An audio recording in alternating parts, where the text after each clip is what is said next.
children, welcome back. So today we are going to start our new topic, but before starting that, I want to ask one question from you all. Have you ever wondered how a cactus plant survives in a desert while others do not? Or why coconut trees cannot grow in hilly areas and pine grows there? Yes, think about it. So our today's topic is adaptations in plants. But before starting that, you should know this term adaptations. The ability to adjust to environmental conditions in order to increase the chances of survival is called adaptation. Yes, all living things including plants adapt to their surroundings to survive. So the natural home of plants and animals is called its habitat. So let me take this topic further with a very small activity.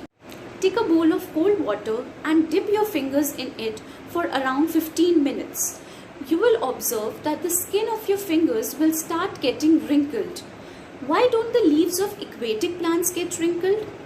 Reason: aquatic plants have a waxy coating on its leaves, which means that these plants are adapted to its surroundings in such a way which prevents them from getting wrinkled.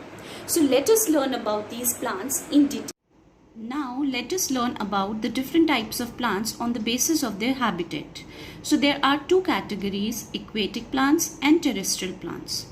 Aquatic plants are subdivided into three categories: floating plants, fixed plants and submerged plants.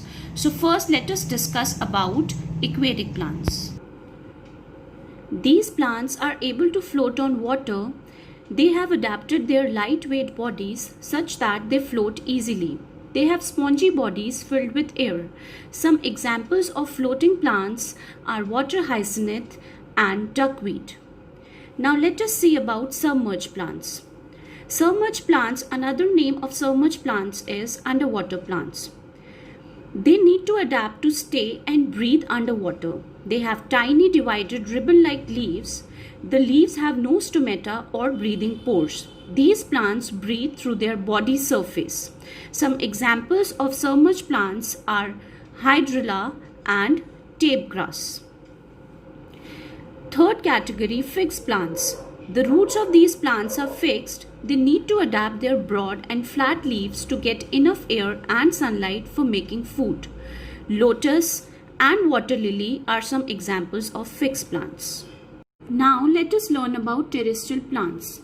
These plants grow on land, and these are further divided into different areas.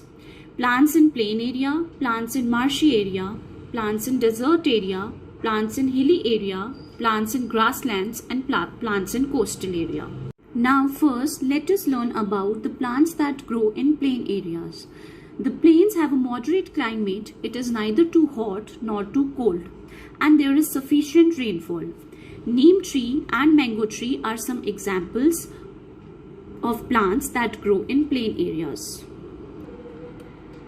Let us discuss about the plants in marshy areas. Marshes have plenty of water and clay soil. In clay soil, there are very little air spaces between the soil particles. So the roots of these plants growing here do not get enough air to breathe. Mangrove trees grow in marshes. Their roots do not get air under the soil and hence grow above the soil to breathe. Such roots are called breathing roots. Let us learn about the plants in desert area. Deserts are areas of land that receive little or no rain. The temperature during the day is very high. It is hot, dry and sandy in desert. Due to the scarcity of water, desert plants adapt themselves in order to obtain water from the soil and prevent loss of water.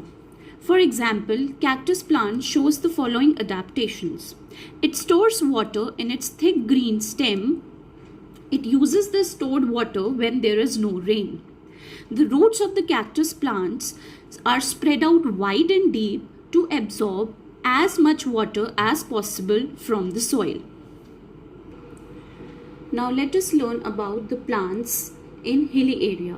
The temperature in the hills varies from cold to extremely cold. During winters, there is snowfall in some areas. trees that grow in hills have adapted themselves to survive the cold conditions. Pine, fir, spruce are examples of trees found in hilly areas. Pine trees have conical shape.